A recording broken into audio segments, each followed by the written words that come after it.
Paano gamitin ang DepEd Commons o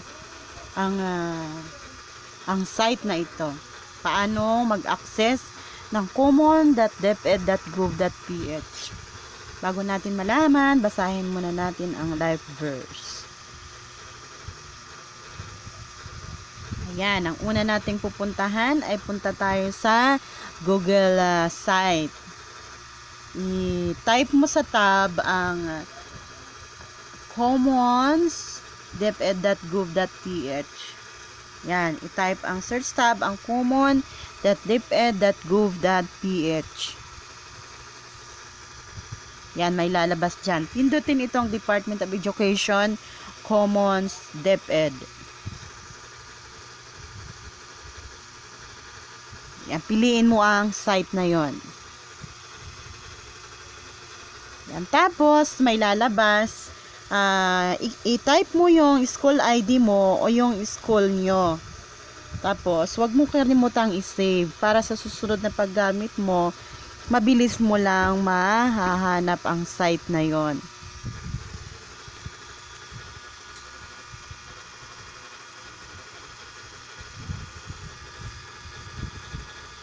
Ito sa school namin.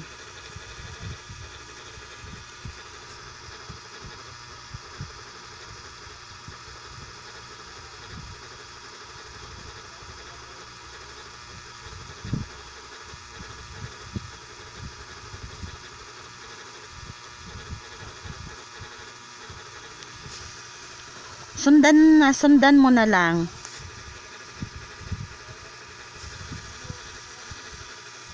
Tapos ita-type mo yung grade level mo.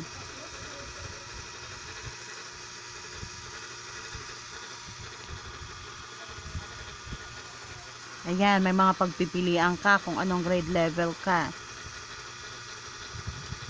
Tapos mamimili ka ng subject area na gusto mo.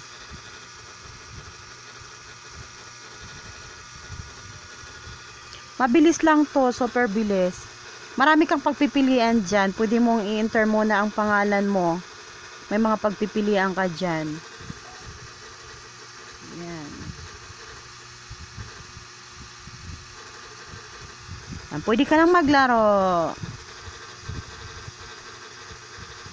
Hintayin mo lang. Maglo-loading yan na ganyan. Tapos pupunta na yun sa site na nilalaro mo. Kadalasan mga 30 items yun. Enjoy playing while learning. God bless.